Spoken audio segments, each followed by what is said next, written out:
built a goddamn school. Like that's just yeah. Anyway, sorry, we should probably start, right? Oh, I started a minute ago, but Oh, okay, great, the cool. conversation was too good. I didn't want to say anything.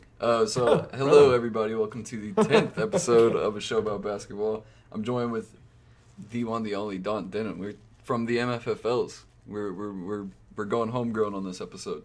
Yeah, I'm Uh, happy to be here, man. this is gonna be really fun because Don and I talk the most about basketball with each other on through the MFFLs. Well, I talk to Don more than I talk to anyone else specifically about fun things about basketball with the MFFLs. So today we're gonna talk about Chris Paul. I'm gonna go on a little Chris Paul like rant, and then I'll let Don give me his 2 cents because I'm crazy. So I want crazy things to happen, and Don is just like an innocent basketball fan who he wants to see his team win, but not at the expense of Justin Jackson. And then we're gonna talk about the conference finals last night. The Celtics made work of the raps and the refs, and well, I think obviously the other two, the Western Conference isn't wrapped up, but I think we can all pretty much assume it's going to be the Battle of LA. I would love it to be the Nuggets. That would be just so much fun. Jokic is incredible, but He is the content generator that is he Jokic is. is just he is I think he's taken the throne from Joel Embiid as far as just meme quality and content quality. I think Jokic has usurped the throne of meme lord, No doubt. and he's just He's God, so I love fun. I love that goofy bastard. And then the main meat and potatoes from this episode, we're going to do a hopefully a pretty deep dive into free agency. If you know me at all, you know that free agency and trades is my apple pie. I love talking about money and how trades work. Even the big Chris Paul trade, obviously, it's one of those things where like it can happen if we want it to happen, but we might not want it to happen. So let's just get right into it. You ready? Yeah, absolutely, All right, man. buddy. I'm laid the takes on me. All Take right, on me. Take me so on. ooh, so Chris Paul. What before I go on my tangent? What would you not give up to get Chris Paul on this team? Obviously At Luca, and then you know. Yeah, I would say. I mean, yeah, obviously, I look at Kristaps would be the only person that I would. I think Kristaps is weirdly underrated. So it's one of those things. I don't think the addition of Chris Paul would make up for the subtraction of Kristaps. Yes, I agree. So the only way I would want to do a Chris Paul trade is if I have Kristaps and Luca. If I don't have Kristaps and Luca, there's no point in trading for Chris Paul. Right. Um, That is. so We are in agreement on that. yes, okay, good. So Chris Paul's contract, I believe next year is 38 million. So we would only have to make 33 million work to get him, which would be off the top of my head. So it kind of depends on Tim Hardaway, but not really. If Tim Hardaway opts in, you can just ship him right away, and that's, I mean, 20 million. Or if he opts out, well, then you still get the 20 million. You just don't have it put toward a player. So technically, they can trade you a player if you're under the cap, which we would be in that sense. Sorry, let me find his contract. Okay, Sure. so 38 million, yeah. Or wait, oh no, so it's 41 million, which same thing. So we have to be within 36, which is Tim Hardaway, DeLon Wright, and oh, I'm gonna catch some hate. It's Tim Hardaway, DeLon Wright, and either Justin Jackson or Bobby, or Maxi or Dwight Powell. Uh, No. I didn't even know you were here. Yeah, he just slid into the ring with a chair. We Oh got no. at Reddit Mavs. How you doing, Yeah. bud? I'm doing well. I'm on the couch right now, so I downloaded the app because whatever, the government has all my info anyway. Probably fine. So wait, so you wouldn't trade? What trade of that would you not do? Who do you think I don't want to trade? Well, I know you don't want to trade Bobby. That's it. Like if I do Okay, anything else, so you'd say bye to Maxey to get you some Chris Paul. I don't know if I want Chris Paul quite yet, man. Okay, but why? The contract, he's old. Okay, so Uh, this is a point that we need to make clear to Mavs fans that don't understand. If we don't get but him, also, yeah, but also like his, I don't. You know how Rick is when it comes to like having point guards, oh, man. I Like, know how Rick is, but you know, it's like I'm thinking like, I understand that, but Rick doesn't call the shots anymore. This is Luka's team. If Luka wants Chris Paul, we get Chris Paul, and then I Rick think listens. we are grossly misunderestimating. Wait, misunderestimating? I think that was a George Underestimating. that was a George Bushism. I think you misunderestimate me. Anyways, I think we are grossly underestimating the power that Rick Carlisle has in this locker room. I think I don't know. I see what you're getting at because you're seeing potentially Chris Paul having a Rondo meltdown. There is that possibility, but I don't know. I'm of the firm belief that Rick Carlisle basically improves any guard that walks into his system. He has made chicken salad out of chicken shit more times than not. Sorry, like OJ Mayo went and signed Hey, for a starting contract after when he was basically let go from the Memphis Grizzlies, and he was a good starting two guard before he decided to disappear. I don't know where he's at anymore. well, Dirk But came back sure, that season. Yeah, sure. But also, I'm talking like Rondo is one of the few like guards that just didn't work out. Like Darren Collison was just kind of shipped around, wasn't really like prioritized at all. I think we got him from a second rounder or something like that when we had him here, and he was a good starting point guard. Uh, Monte Ellis was a guy that was just kind of dwindling in Milwaukee at the time, wasn't really doing much, and he proved to be a legitimate scorer. He was a great number two scorer, a good starting guard when he was here in Dallas, as far as I'm concerned. Where I wasn't convinced of that when he was in other systems, and he kind of went away as soon as he left the Mavs, as far as I'm concerned. And then you have was it Chauncey Billups? He got his ring when he was with Larry Brown, but prior to Carlisle with the Detroit Pistons run, he was kind of a gunner. He was just kind of like I wouldn't say he was as organized. I know he wasn't as good defensively. He didn't make as good of decisions, and I think that was very much a Carlisle effect. So I just think, you know, I think Carlisle finds a way of getting the best out of his guards, and I think Chris Paul would be the best guard that he's ever worked with, for sure. if unless you're counting Luka as a guard. Well, I mean, I do, but I still think Chris Paul is the. Come on, he's yeah, Chris Paul. Chris Paul Yeah. is a guard. Yeah, like No, yeah, Chris Paul, like he's weirdly underrated and overrated because I think it's just uh, his playoff resume. Well, he's never is made it to the weirdly conference finals. Yeah, it's weirdly Well, disappointing, but it besides sucks that that it's a one lot time. of injury related stuff, you Yeah. know. But I think he would address a lot of the issues that we have as as the Mavericks. I think it would be some great defensive addition, but our perimeter defense is just one of the worst, and he's not only great at steals, but at the very least, he's just got some dog in him. He's just Yeah. he's just mean, and we So- need that. So part of the reason he's overrated right now is because of that contract, and we Right. need to help instill this into Mavs fans' minds that if we don't get a max player before we pay Luka, we are not going to be able to afford one.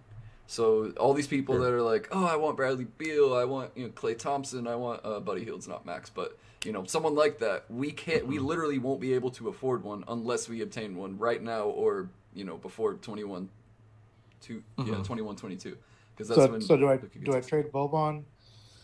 I'd probably do it, but I'd like be off the timeline for a few days. You'd definitely be posting that meme with the kid and the gun. I mean, you don't have to trade Boban unless you like really, really, really don't want to trade Maxey. Ruben's gonna be like in Bob's Burgers, he's like, "Fine, I'll do it, but I'm know, gonna here we go. complain the whole time." Yeah.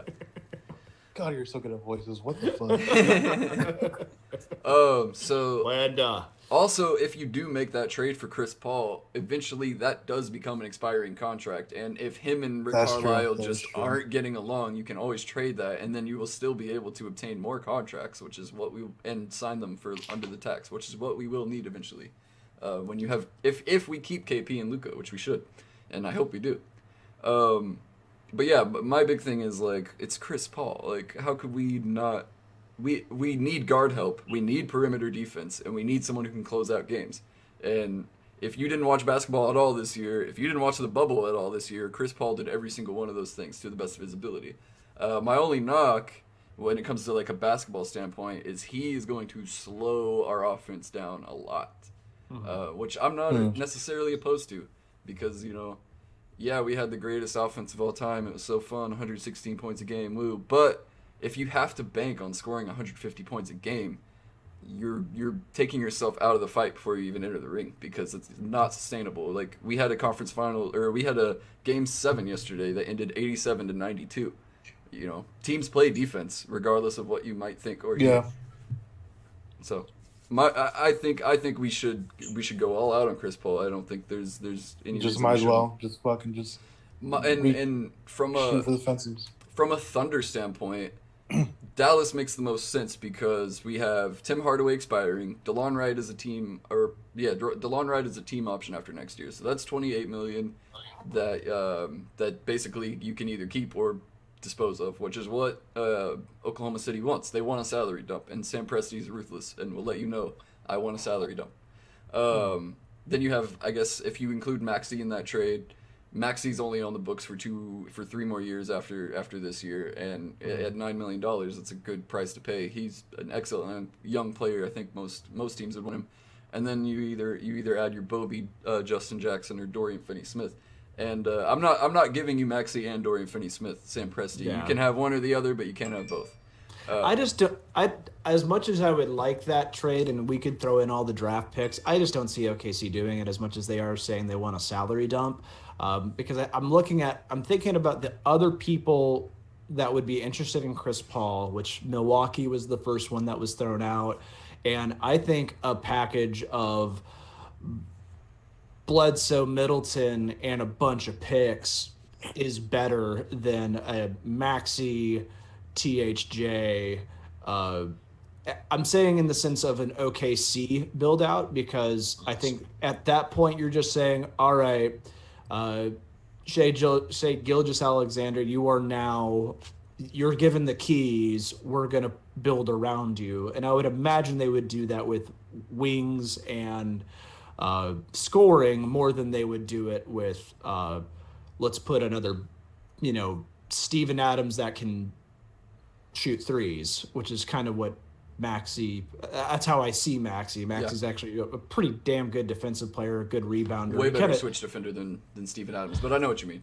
Yes, exactly. So like I would see that just because they're likely going to lose Danilo Gallinari, and then you look at the weakness of that team. I just don't know. But if we were to say, all right, we'll give you a Dorian Finney-Smith, THJ for Chris Paul. Now you're basically making Luka a wing, or we'd have to find some cheapies to. I mean, I guess we'd still have Seth Curry at that point. Yeah, we could include Seth Curry in this trade, but I didn't even want to bring that up because if we're already trading Tim Hardaway, there's no way I'm giving you Seth Curry. Right, it'd have to be one or the other, but THJ makes more, so it would make sense that we would go with that route. Mm-hmm.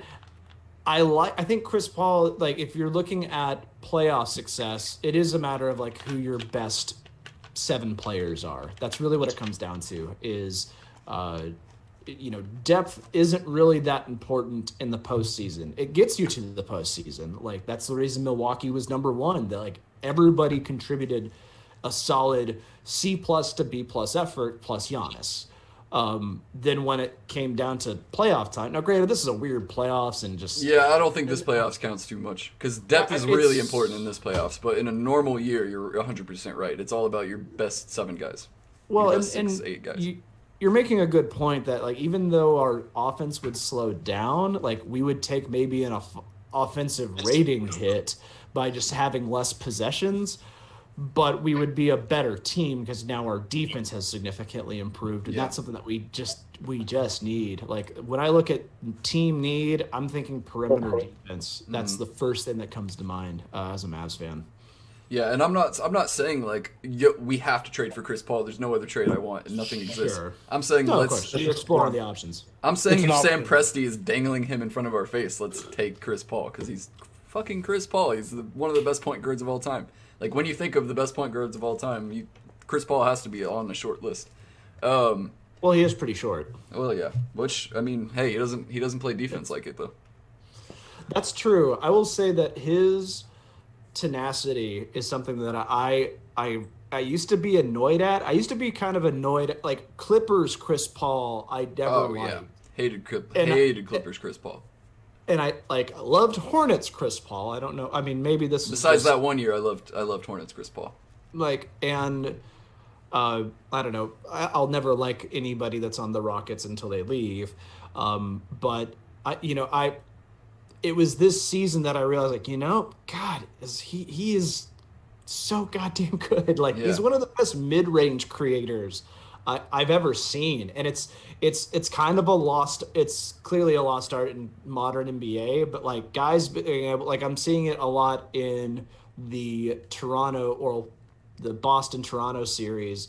A lot of the ways that Kimba is trying to make plays work, where he's like driving, step back, mid-range shot, like he looks just kind of out of control. I mean, he gets there, like he's still an all-star, he's still very good, but then you see Chris Paul do something similar to that. It seems so much more deliberate and just stronger in the movement, and like he just also seems just so much more comfortable getting his shot off than other really good point guards. So Yes. you start seeing that next level when you watch Chris Paul play, and I don't know anyone that wouldn't want him on their team unless they already have a top 5 guard, which Perfect segue because I was about to bring up the other teams that would want Chris Paul. Oh, that would work for Hold on. Oklahoma City.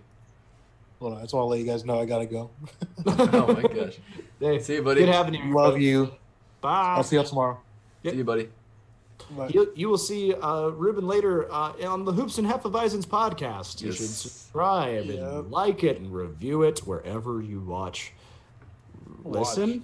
Mhm. Listen. That's Especially if you are Watching on Apple us will be Podcasts. for the Patreon when that comes out. But yeah. Just send us money. We'll give you Venmo. We'll figure it out. all right, see you guys later. See you, buddy.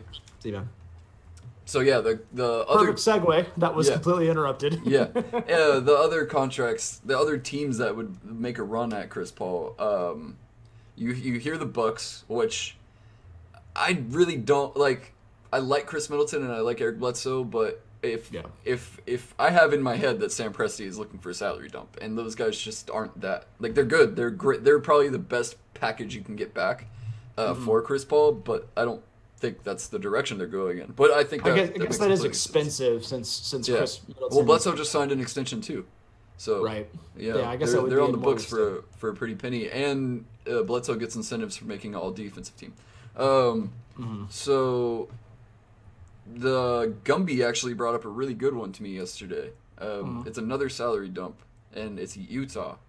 You can just trade Connolly straight up for Chris Paul, and Connolly expires at the end of the year. So I think that is perfect because then you get to keep, your two best players, Gobert and Mitchell, and then you also just add Chris Paul, and you more than likely still keep Ingles and O'Neal.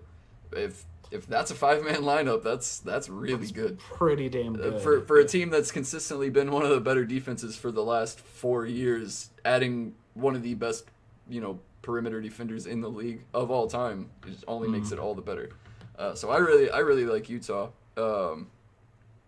There's a few other teams that he's rumored to, like Milwaukee, like it doesn't make sense that we just talked about.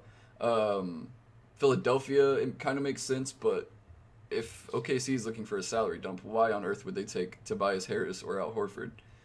It's Right. the complete opposite of what they should do. And then you have the Knicks, which makes sense because Leon Rhodes is now the president of the Knicks, and Leon Rhodes is Right. Chris Paul's agent.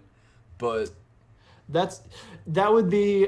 does God, Chris Paul want to play for Dolan? Like, that seemed like the No one complete does. opposite of everything Chris Paul has stood for during this entire social injustice.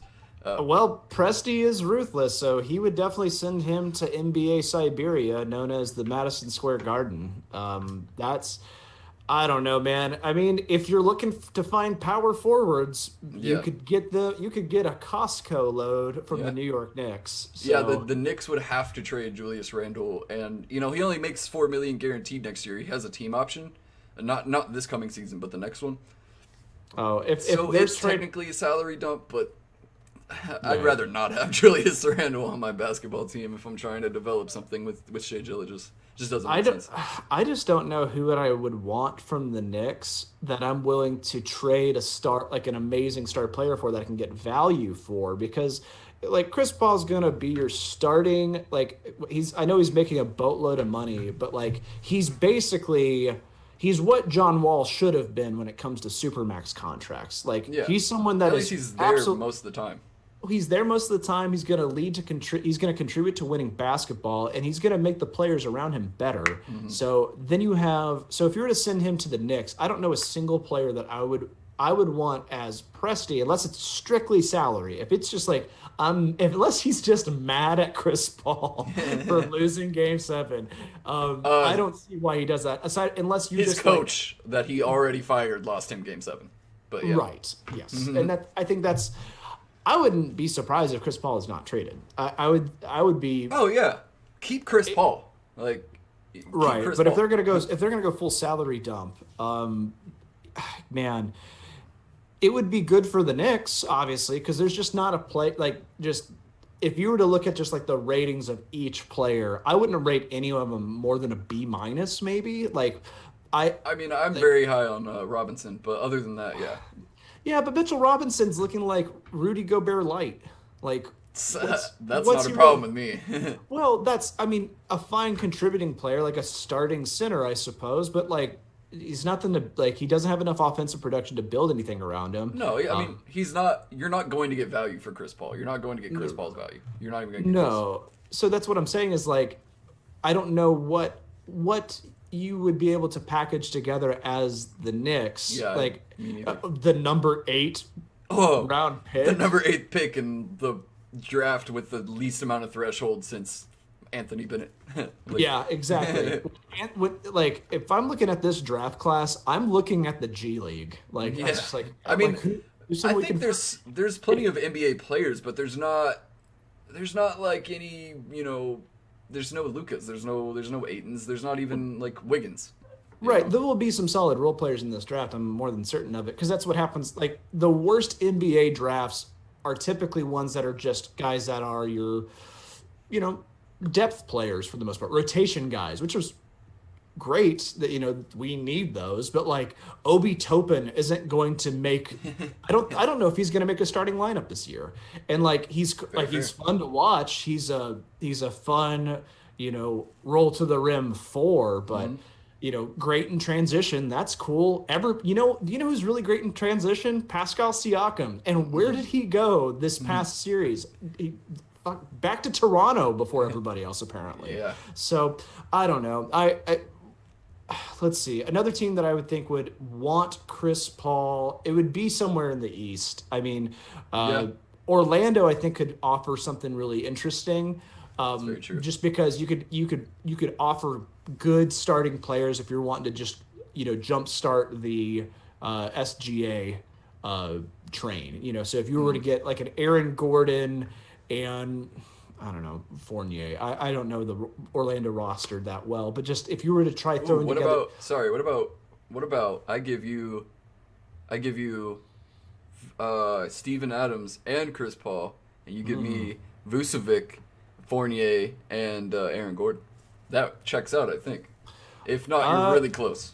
Yeah, That would be crazy. If I was Orlando, I'd throw in draft picks and try getting that done. I mean, I don't even know if you have to throw in draft picks because that's a salary dump for all intents and purposes, and that's what OKC seems to want.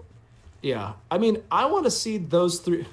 Forgive the voice crack there. I want to see Orlando. No, okay, so I want to see those three players, Fournier, Gordon, and Vucevic, on good, well ran teams. I Yeah. want to see them in better scenarios. I want to see all those guys traded I want because I don't Vucevic want to see here. them.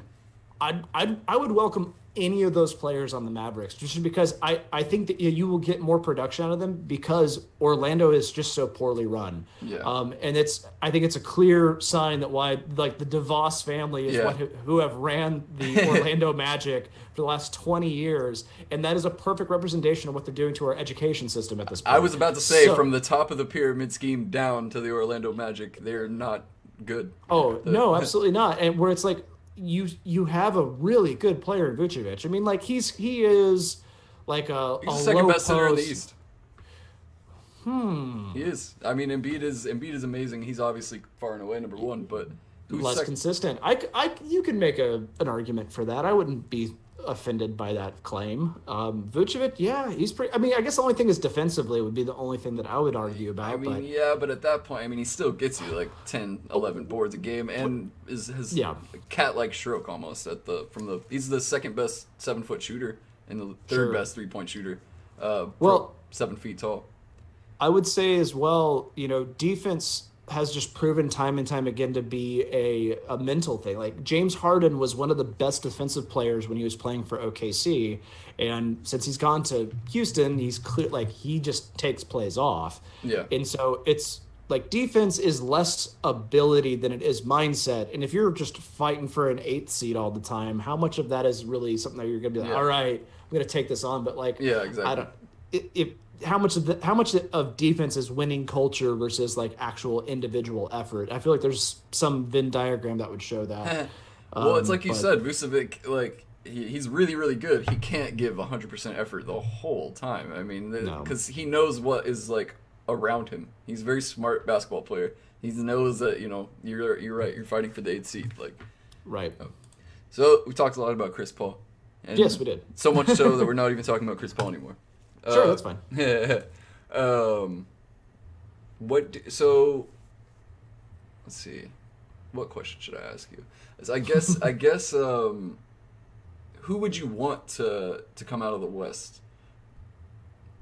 As far as well, the bubble? Assuming right now. Assuming the Lakers beat Daniel House, no pun intended, the Daniel Houseless Rockets. Our house. Yes. So You got in case anyone's watching this like from the future, we got the Nuggets made it 3-2 against the Clippers yesterday. So Clippers are still up, and I think they'll still win, but yes. thick I- Jokic might shock some people. God, I love that weird dude so me too. much. He's so goddamn goofy and good and just in the So weirdest way. It's players like Jokic that make basketball fun. He's so Where it's like here is this weird, like he just looks like the 8th grader that's bigger than the other 8th graders. Exactly. Like he's just kind of doughy, whatever. Got but held he- back.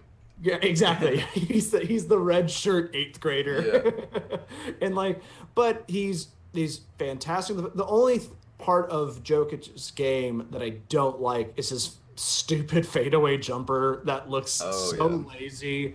That's definitely his give up play, but clearly him showing his Vlade Divac passing ability. Yeah. That's the fun parts of basketball where you just like you're so used to just I guess Jokic is the best example of just positionless basketball because he's really your point center and he's someone that can do a lot of different things, but he's also got a hell of a stroke from outside. Oh, yeah. that dude can shoot. And I think it was game 5 or wait. No, we were just in game 5. Game 4, he hit like 3 threes from the same, Yep. not left corner, but like between left corner and left. I guess from the left shoulder. He Yeah. just smacked 3 in a row down. It was like, oh my goodness. Absolutely, and he just does a lot of things well. I guess I don't know. I can't tell you what Denver needs to do. I would just say that they probably just need better wing scoring. But I mean, Michael Porter Jr. I don't know. I mean, is he that answer? Is it his development that really makes that team great, or is it Bull basically being a Kristaps light? Is that what is it their development that's going to make that team better? Or because I don't know if the answer is Jamal Murray or not, because he'll turn on the Jets and completely dominate a series like he did against Utah. Utah. Well, Like yeah, where until you he guard took him. over. So you Right. guard him, and then he's Right. non-existent. Sure. I like Jamal Murray, but he's not. Like you said, he's not the answer. And it's kind of scary for the Nuggets that I wouldn't want to bank on Bol Bol and Michael Porter Jr. developing into what they should be, but I wouldn't bank on Right. that. Like that's not a that's The upside's there though. the upside's And I there. guess- No, it's and- very very high risk, but it's very very high reward if you're banking on those two. They have the same problem as super us. injury pro. Yeah.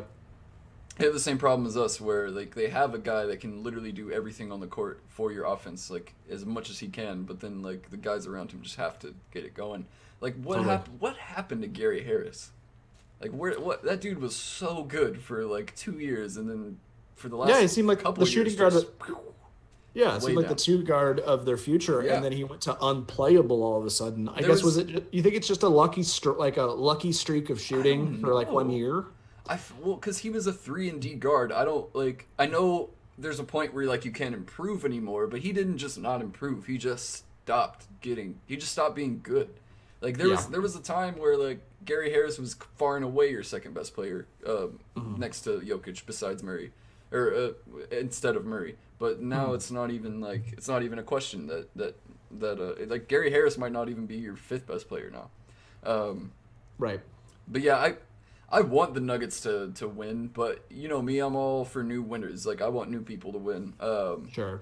So like it'd be, even though technically Kawhi is not a new winner, it would be cool to see the Clippers win, because that franchise has never even they've never even been to the conference finals except As much No, as no, I no, they as much as I dislike the Clippers due to just the entire Mavs Clippers series, I do want to see the Clippers go to the championship because I do love Kawhi. Like I love Kawhi's disdain for his own teammates. Yes. I like there's so many times like there's been more clips of him talking shit to his own teammates than his opponents. Yeah. Because his opponents he doesn't like make eye contact with.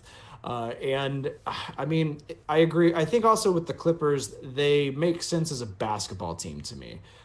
They make like just the build of their team makes sense. they can go big, they can go small. They're playing defense 100% of the time.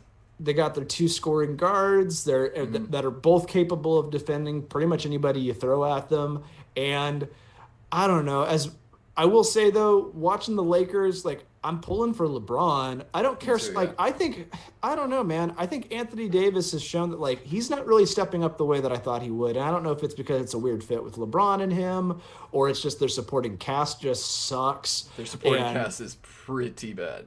like the Lakers do not make sense to me as a basketball team. And like I would be fine if they were. I don't know. I don't want to see the Lakers win ever, but I do.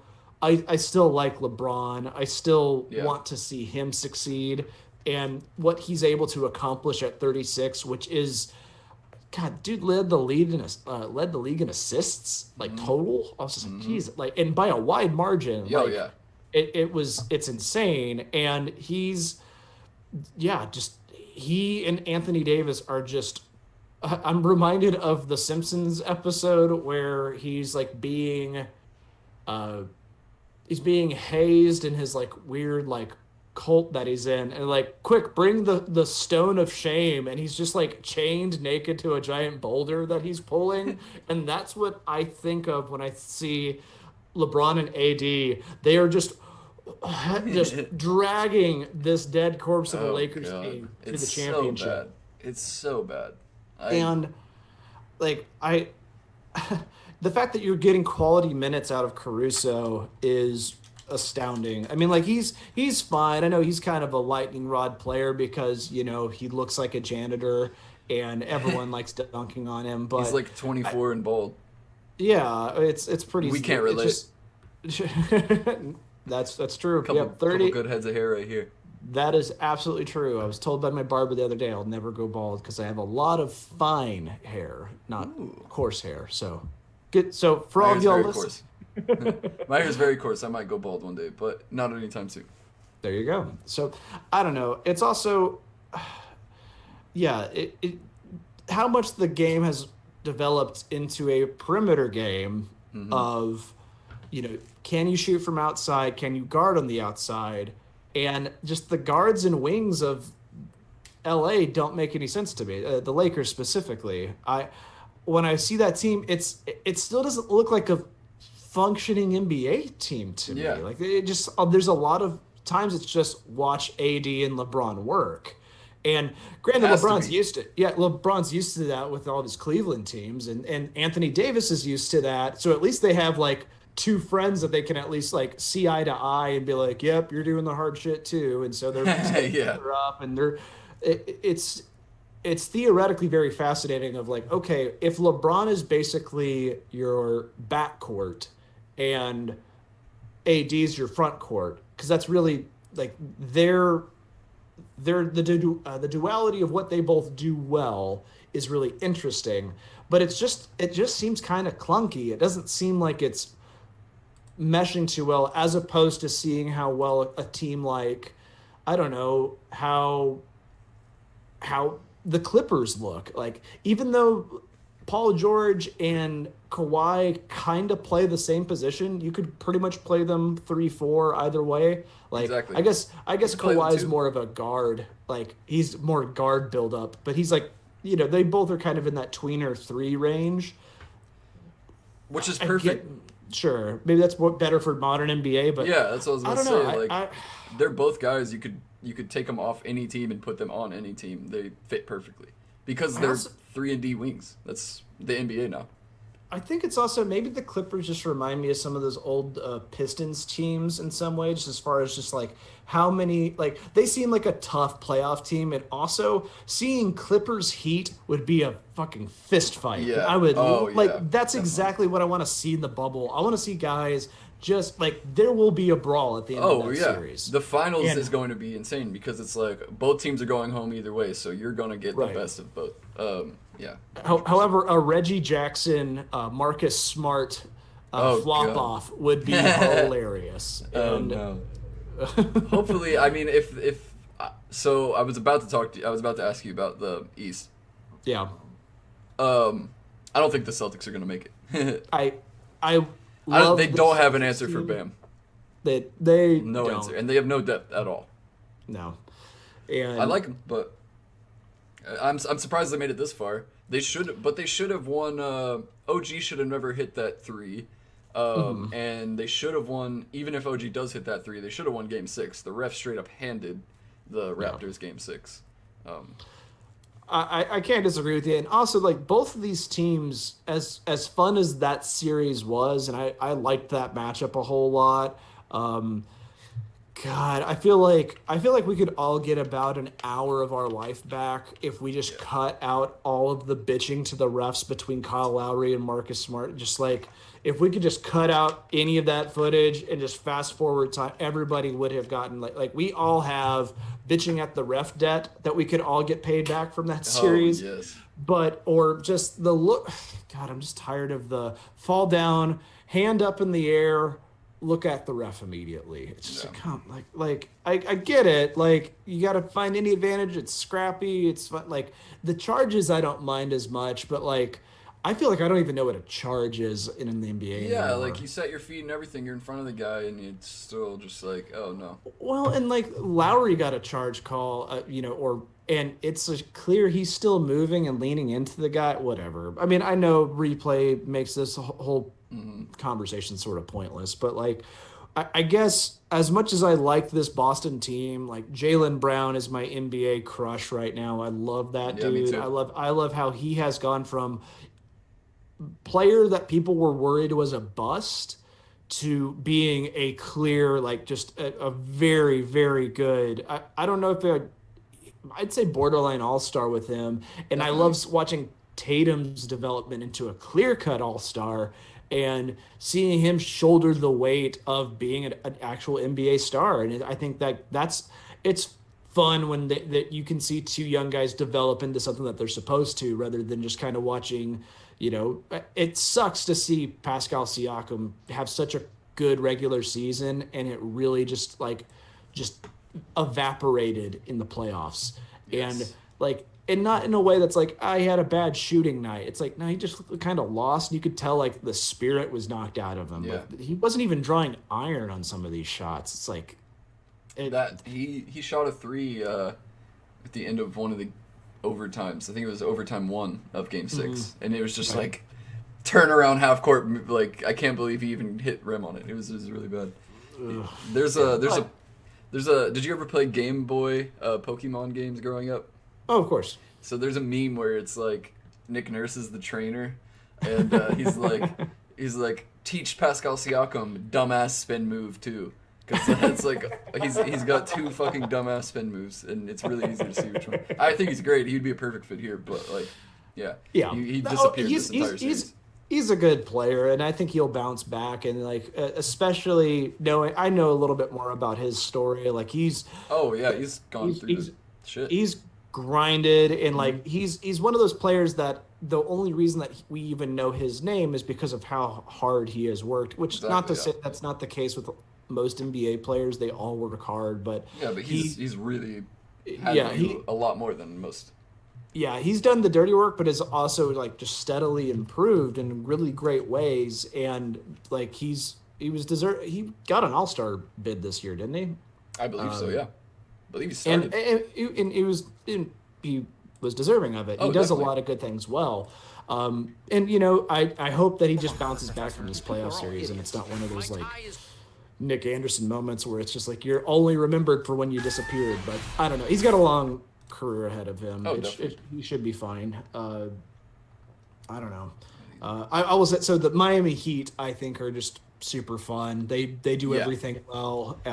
Bam Adebayo is my favorite person to say his name because I just think of CCR. Bam CCR. Adebayo. Did you know that Bam actually got his nickname from the show Flintstones? Oh yeah, for Bam Bam, right? Yeah, for Bam Bam. I didn't. I always I always like said. I always used the like Bam Bam GIF Right. when like talking about Bam, but I didn't Sure. know he actually got his nickname from that show. He got it because awesome. he flipped a table over when he was really young, like Bam Bam. Um, I can't imagine the destruction that happens to your house if you have an NBA child. Oh, like if you have a right. child that you like could imagine you the imagine- Holiday family. Uh, Like God, those guys are all tough defenders too, so they Sure. they had to beat each other up plenty to get that tough. Smites. But yeah, back to the series. Boston figured out a way without a big man to take Pascal out of the game, which Yeah. which is why they won. They are not going to be able to do that with Bam because Bam doesn't have to score. He can put up a 0 points and still get you 7 assists and like 15 rebounds. And he's just like Marc Gasol was one of the best not in Game 7, but he was one of the best players in the entire series and wasn't scoring at all. He was the reason Toronto's defense, was able to even get to where it got. Bam, I agree. Bam is going to be way more ready, and they're well rested. They haven't played since Tuesday. Sure.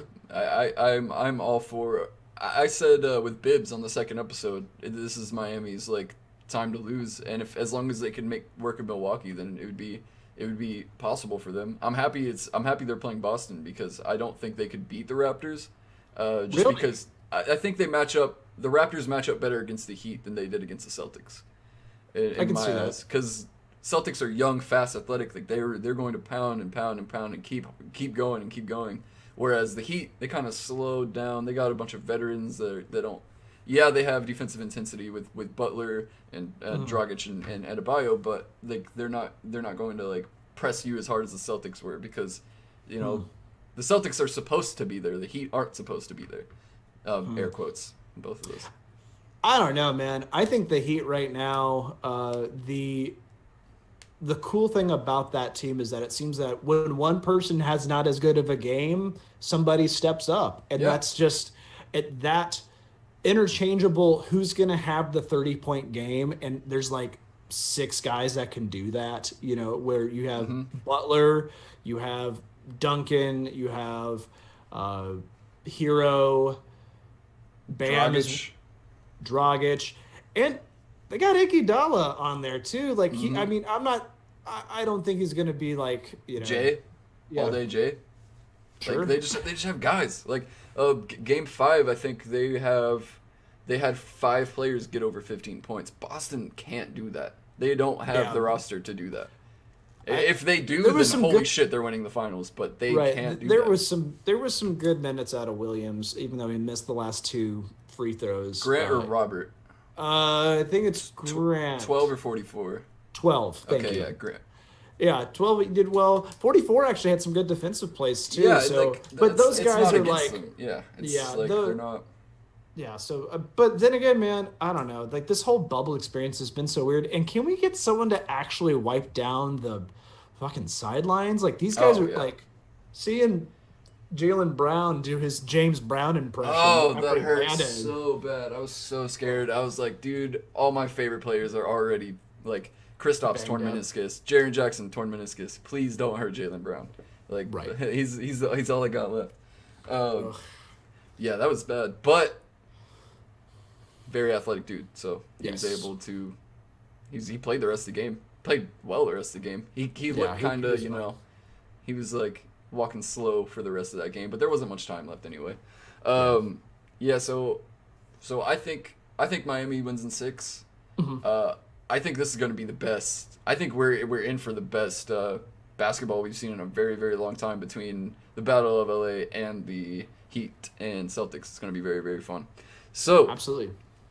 we got together to discuss free agency. That was the whole point.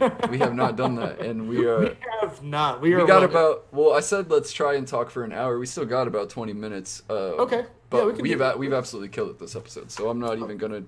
I'm not worried about it. Cool. But let's talk some free agency, buddy. Let's do it, man. So Hell, break this up into 2. We can do a part 2. we could always do that. I really like this episode the way it is though. So I want to keep Let's. it. I, I will let you take the reins. On it. Yes, For good. sure. All right, cool. So I sent you that list. Yes. If you had to just pick, money doesn't count. We can get anyone we want because of we really do have a lot of flexibility. I know it doesn't look like it because it's technically we're 12 million under the cap. Blah blah blah. We really have a lot of flexibility with our ability to dump some of these players. So if you had to just get one guy off of this free agency list, who would you take? Is this including player options or no? You decide if they're opting in or out. Okay. I think Otto Porter Jr. would be the perfect fit here. He would fill in our wing gap. He can shoot. The dude's a pretty solid defender. I like what he does. I think that would be the dream. But I mean, he's gonna opt in to Yeah. Chicago. He's getting paid too much money. That's No definitely way. pipe dream. So the guys that I like, can I give you 3? Can I give you Give me 100 if you want. I will talk Cool. about free agency all day with you. Great. So, I mean, Dragic is one of the top of my list just because, having an additional creator, and he's actually underrated defensively. He actually kind of gets in the Super way of underrated stuff. defensively. A lot of people just kind of write him off as he's just another slow. Like they see Jose Calderon. They see like he's not Jose oh, Calderon. No, he actually turns the ball over a lot more. But however, if you look at I think it's turnover percentage, which is how many possessions does it lead in a turnover? Something. It's one of those advanced stats things. He and Luka are right next to each other, so that would.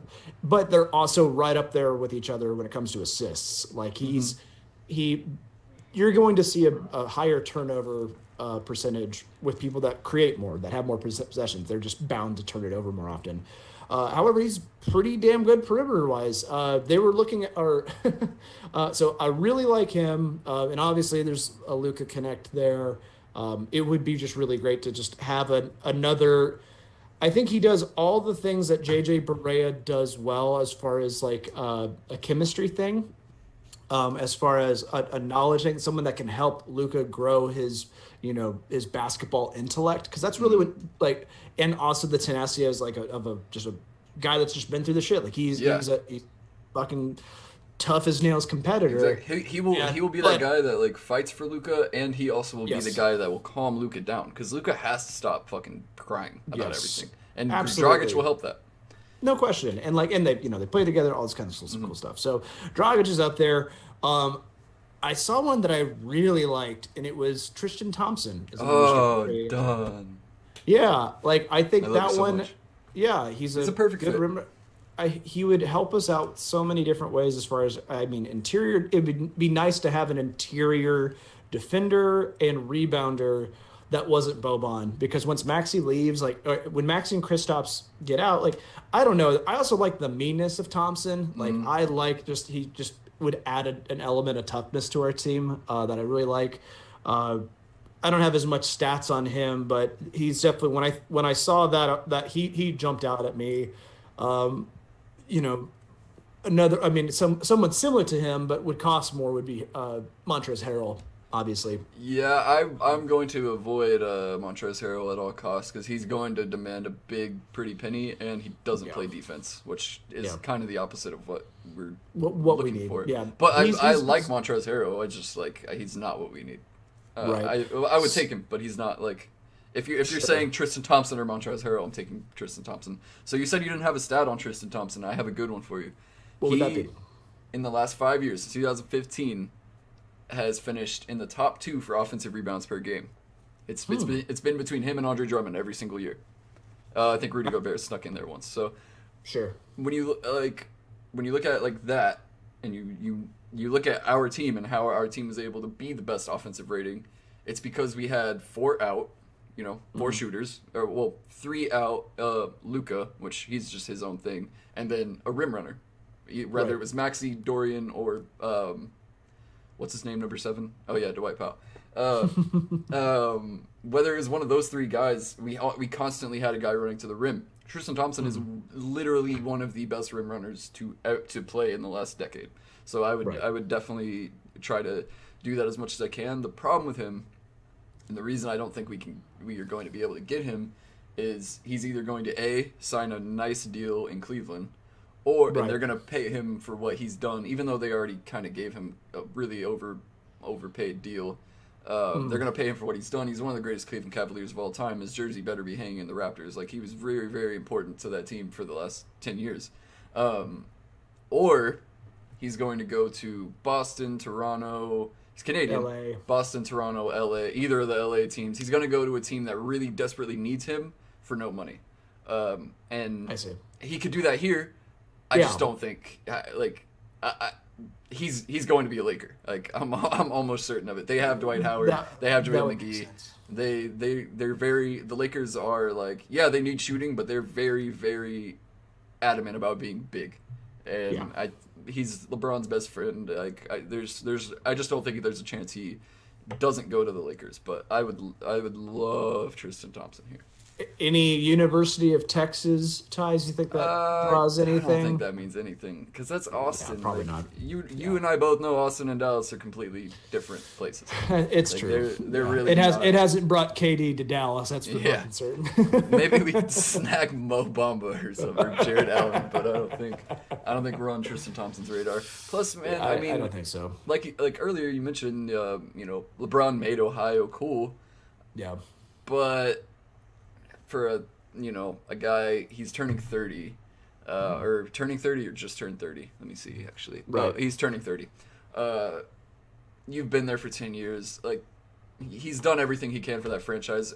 I don't think they're necessarily tanking, but they're not contending. And I think Tristan Thompson has earned the right to go play for a contender. I would be all for Cleveland re-signing him. I just also don't really see how that he fits there anymore either. You got any others? Yeah, absolutely. I mean, Serge Ibaka would be another one that Yeah. I think could fill in that role. Derek Jones Jr. is another person that I Mm-hmm. took a look at. If we just want to say, fuck it, we're going to try setting the record for threes, let's go with Bertans, even though Yes. he's going to definitely demand would- a contract. That's gonna be a big contract, and he doesn't play defense. We already No, he absolutely does not. He is plays Kristaps. negative defense. He is Kristaps, but without any defense whatsoever. And Yeah. Kristaps, I think, has room to improve as a defensive player, even though he's ultimately. I want him to be more aggressive on the defensive end. That's the only complaint I have about Kristaps, but he does like. It's rare that his guy is the reason that we are getting torn up. I'll give him that much. So let's see. Well, okay, so part of the reason with Kristaps on defense is like he can't switch defend, and you shouldn't be relying on him to switch defend. Like you want him to be your rim protector, but you don't want him to be like I don't want him to play maxi role on defense. He's too good at one part of defense to try and force him to get good at another. You know, that's like trying to force Luka to switch defend.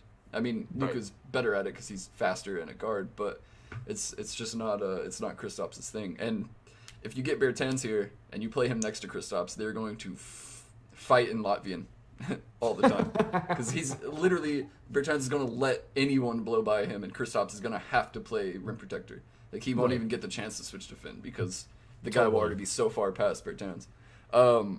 And yeah, if we're going with like complete all-out offense, I think Gallinari is a name that to look at. He's one of those guys. I think a lot of these guys are going to be kind of like Tristan Thompson, where they're going to be able to kind of choose where they play because no one is going to make all these older guys. They're not going to make money. They're not. This is not a contract year for these guys. This is just like okay, well, I might as well go, help my friends win or help my legacy. Right. Because they're just not. It's not good for guys like the only guys you're gonna see get paid are guys like Tim Hardaway if he opts out, or like. And I would be perfectly fine if Fred he opts VanVleet. in, and that's just going to be our two guard. Because to be honest, I am a-okay with. He was up there. He was top 10 or maybe even top 5 as far as wide open field or wide open 3-point percentage. Yeah, he was up there. Or catch and shoot, one of the two. Not in the bubble. Not in the bubble, but but for the regular season, that's what you need. You need guys that can hit shots when they get open, and that's who you need to surround Luka with. And Exactly. THJ, I still think retaining him is definitely our priority. Whether it's retaining him on the 1-year opt-in, whether it's extending him, whether it's trading him, like he's our priority. Tim Hardaway makes a lot is the biggest domino for the Mavs. In whatever scenario you give him, he's the most important thing for the Mavs this summer. Absolutely. I'm trying to think. There was another guy that I really liked. I don't know why, and I can't remember exactly. Like I'm trying to look up stats to back it up, but when I was looking for like cheap defensive guards that don't shoot terribly from outside, David Nwaba came up. Ooh, yeah. And I think he got signed though, didn't he? I think he's on the Rockets right now. I think he got waived by the Rockets and signed by someone else, or maybe no, he got waived by the Knicks and signed with the Rockets and was hurt for the bubble. Yeah, that's what it was. Right. So that's a player that I think is worth considering. Just as far as just having another defensive player available to go out there and just disrupt. But like it's kind of hard to tell. I don't think he tracks for any of the season long stats because I don't know if he's played a full season. Like he just hasn't gotten opportunities, and I think part of it is just he's just bounced around. And what I've seen of his game, I've liked, and career wise, he's a 35% 3-point shooter. So it's like, that's stuff we could use more of that. We could use some wing depth. I was not impressed with DeLon Wright, even though he actually does. He's not. He's really not awful. Like he does. Like there's a lot of times where I got frustrated watching him as a player, but it's like, I could bank on him getting a little better rather than trading for someone that's going to be incrementally better. You know what I mean? Yeah. Like I don't know who that next step up is, and I wouldn't be offended. We kept him. It's like, all right, well, these are our guards now. Yeah, I mean, I'm not really. I love DeLon Wright. I think he's one of my favorite players he's one of my favorite like prototype players where he's long defense and he's not a great 3-point shooter, but he can get the ball to the rim. No. He doesn't take a lot of threes though either, and that's part of that's a problem kind of. With guards, especially now. I don't know, man. Especially here. It sounds like Barea is going to sign somewhere in Europe or something, and I think that's. I love JJ. I love everything he's done for this Mavericks team. I appreciate that he is like dated he is like married like the last 5 Miss Puerto Ricos. He is just a class dude. But I think, where do his minutes go? Because like during the regular season, dude got a lot of playing time, and I want to see who we're forced to play. If we can get someone like Dragic to come in and basically take over JJ and DeLon minutes, I'm happy. So I think like you mentioned cheap defensive guards. yes. I got a name for you. Who would that be? He's a restricted free agent, but from people I talked to in this organization, he is not very high regarded, which I don't understand because he's been in the top 4 or 5 steals. I think he led the league in steals last year. Chris Dunn is a restricted free agent. Not a great 3-point shooter, but sure. he's one of those guys where he gives you toughness. He gives you, he's tooth and nails, like just like he wants the ball. Can't shoot though, and I feel like he's the kind of guy that could really, really benefit from Rick Carlisle. Potentially, and, like, the rest of it.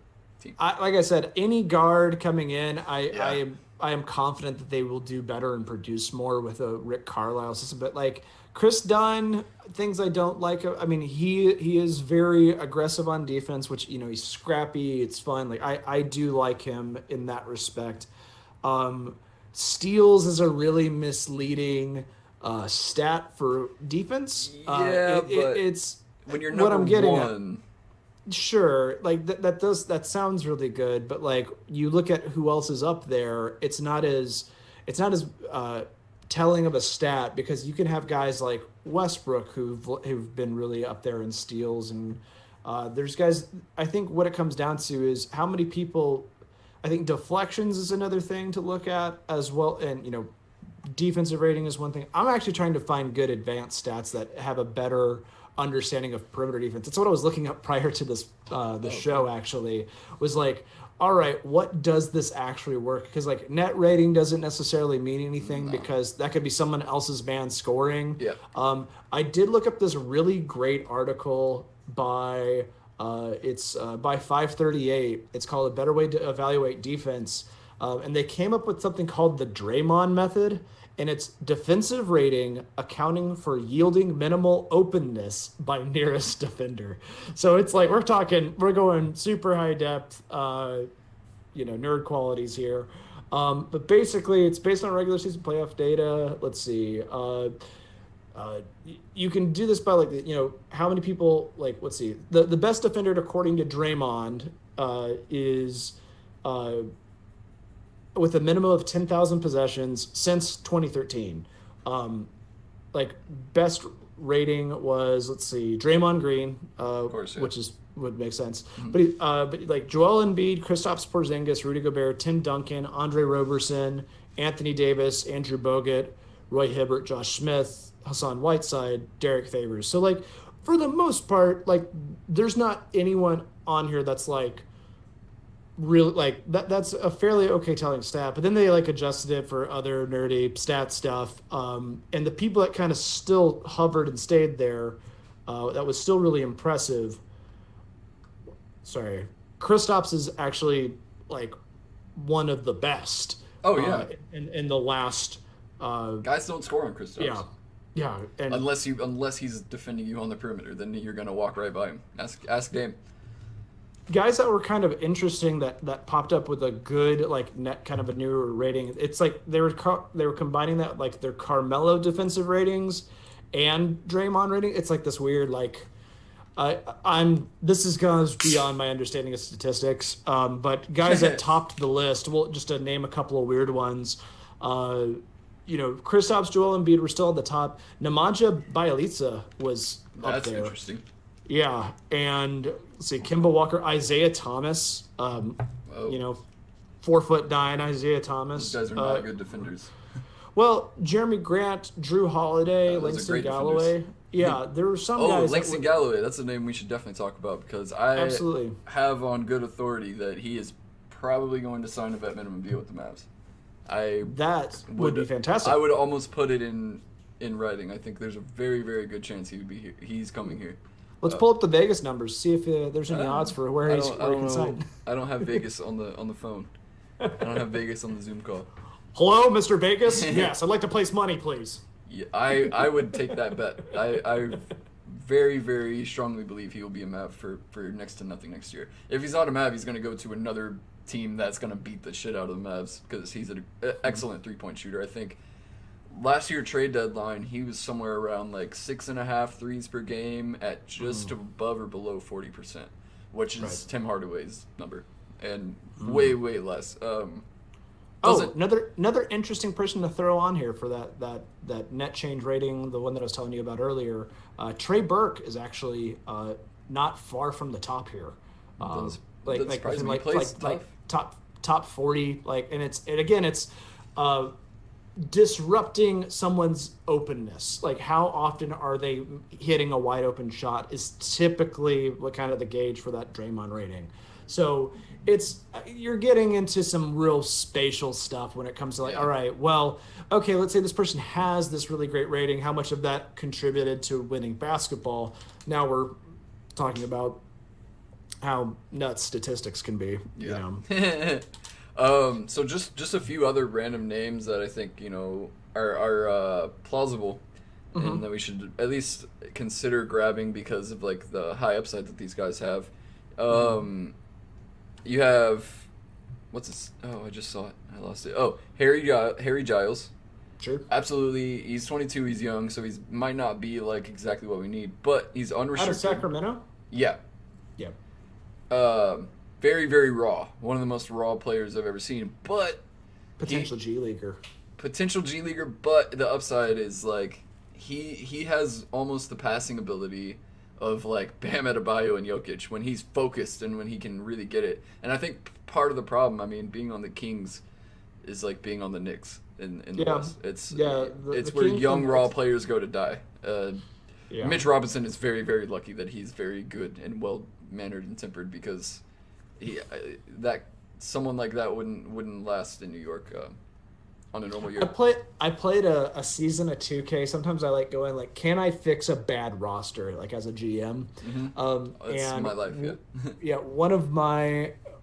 I played as the Knicks, and like I found a trade that actually like a way that it made sense to me. Like I did like the trade find or whatever, and I had the Knicks trade for John Wall. I was like, and I thought about, I was like, they have the cap space because they don't have anyone that's important on their books, so you could trade whatever combination of players to get them. It's like I can't remember. Taj Gibson and Julius Randle. Sure. Yeah. Sure. whoever I decided to put in like a first round pick, whatever. Because I was just like, who's someone that we could get that is an actual starting NBA player that would actually make any difference? And like, it actually really changed the whole landscape of that Knicks team. And it was, I mean, part of it just, I know it's just a video game and everything, but Mitch Robinson's development in that game is severely broken. He develops to like a 92 every single time, which is awesome. I don't think he'll ever get that level, but yeah. Sure. Yeah, that makes sense. Anyways, sorry, I completely derailed it to talk about the fantasy Knicks. Oh, okay, yeah. So there was last year around trade deadline, I heard a rumor trade that we had traded for Glenn Robinson III, and I was super fucking stoked. And then nothing happened, and the next day or that day we traded for Willie Cauley-Stein. So Glenn Robinson III, another excellent 3-point shooter, can kind of defend. He's really tall and long. Who does he play for now? He got traded. He and Alex Burks got traded from the Golden State Warriors to the Sixers for 2 second-round picks. Right. That's why I didn't hear oh my gosh, like we could definitely have done that. Yeah. I don't know how inclined Denver is to keeping Torrey Craig, but he's also a guy that I absolutely want on the Mavs. He pops up in a lot of the defensive rating stuff. Yeah, he's one of the best on-ball defenders in the entire NBA. That's why I don't think he's definitely the best on-ball defender in Denver. I don't think they would want to get rid of him, especially because he's restricted.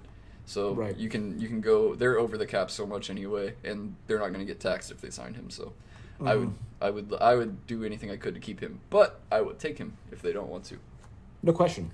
We kind of touched on it earlier. Jay Crowder was drafted by the Mavs. I would absolutely love to have him back, but A, I don't think he's going to leave Miami because why would you? And B, I don't know where I heard this from or if I even heard it correctly, but I am pretty sure he does not get along with Rick Carlisle, which would be a big problem. Yes, as well. I mean, like we're the team that traded him. I don't know why he would Yeah. want to come back. Exactly. I mean, we've had a couple of players come. JJ, Devin. I don't know, dude. We Uh, traded him for Dwight Powell, so. Sorry. I no like that trade still is. I wish we just never traded on it because like when you think about it, like we were still. I mean, Chandler Parsons still would have gotten hurt. There's so many different. But like it was just another wasted Dirk year. I think that's what really bugged me about that, and especially the Rondo blow up for the playoffs. I And don't like, know. and we lost to the Rockets that season. There was so much about that season I hated. Yeah, that was bad. Yeah, and I was just like, Farouk man, tried to save us. Farouk, man. That game, I think it was game Aminu. 3. Yeah. It might have been game 4, but I think it was game 3 where Aminu and Berea just went ape shit. What series was it? I want to say it was Chandler Parsons was on our team, like where we pushed the Spurs to 7, and I think that's when they ended up winning the championship. Yeah, that was. I don't think Parsons was. There on was- it. Oh wait, was Parsons on our team? I think it was a Monte Ellis. It was that was the year Vince Carter hit the corner Yes. buzzer beater. So it was 2000. Yes. It was the year the Spurs won. So it was 2014. That was like I was hoping because I think there was two almost 8 or 8-1 upsets. And also it would have been just redeeming considering like we're one of the only teams that's ever gotten a 1-8 upset from We were so close. Golden We were State. a DeJuan Blair kick in the nuts away from upsetting. That's us. right. We had Yeah. DeJuan Blair at that time. I forgot he about kicked, that. He kicked Thiago Splitter in the Jimmies. He split him in the Diagos. So there's been a lot of rumors tying us to Buddy Hield, and I'm all for that. And I know Sure. I know for a fact that one of my guys who's very knowledgeable and very has a lot of good insider information told me that Tim Hardaway is very, very high on the Kings radar as well. So, if you can make a Tim Hardaway and DeLon Wright for a Buddy Hield and Bogey or a Buddy Hield and Now we're Bjelica talking. trade, I would be all about that. Yeah, and the Kings have new management now. They don't hate us, the management they have, except Luke Walton. So, we might be able to make it done. If you could possibly give me Bjelica and Bogey or one of those two and Buddy Hield, I hate it. I want him on the Mavs and we need playmaking, but I'll even give you Jalen Brunson. Like I'll give you some. Sure. I'll give you one of the picks. You can't have both if you get Jalen Brunson, but you can have one of them.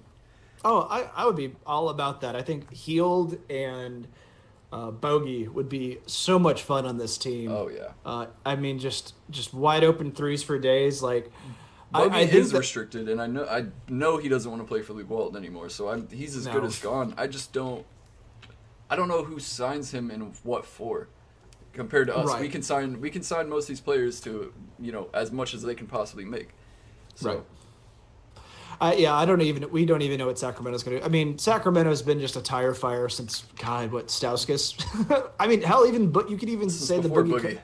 Yeah, and like even with Boogie, it was like, all right, cool, you had this really great star and you just never utilized it at all. Like you yeah, you let it wither away, and that's about it. Yeah. So I think we've touched all our bases. We can definitely talk a million more minutes about free agency at any We other could. time. So we'll definitely do that later on. But for this episode, I think it's time to wrap it up. Thank you so much for hopping on with me. Where can they find you on Twitter, bud? They can find me on. I was just about to say you can find you on Twitter at Don_Denham and DENHAM Denham. Yep, like the pants, but spelled differently. Yep. And then you can find me on Twitter at Edmund the Slayer or at NotDonnie41. Depends how you want to find me. And you can also definitely check out the Hoops and Hefeweizens podcast, where Don is the greatest host of all time and definitely the best. Too sweet. No, I'm honest, man. He's definitely the best. He's definitely the best Mavs podcast host that there is out there. That's very kind sorry- for you to say. Sorry to some of our friends, but Hey, it's no, the hey, truth. skin Wade, I'm coming for you. Yeah, Jeff. But also any one of those podcasts, if you want to hop onto ours or hop onto this, you definitely should. Yeah, let's share each other's Yeah. positive Yeah, love definitely. towards the Mavericks than just shit on each other like most of Twitter normally does. So, Yes. You hey, can. thanks for having me on, man. I Yeah, yeah, appreciate for it. sure. Yeah, you can always shit on me on Twitter, everyone, cause I kind of like Hey, it. man, I won't go full OBJ on you, man. I respect Oh you too much. no. All right. All right. Thank you, everybody. Thanks, guys.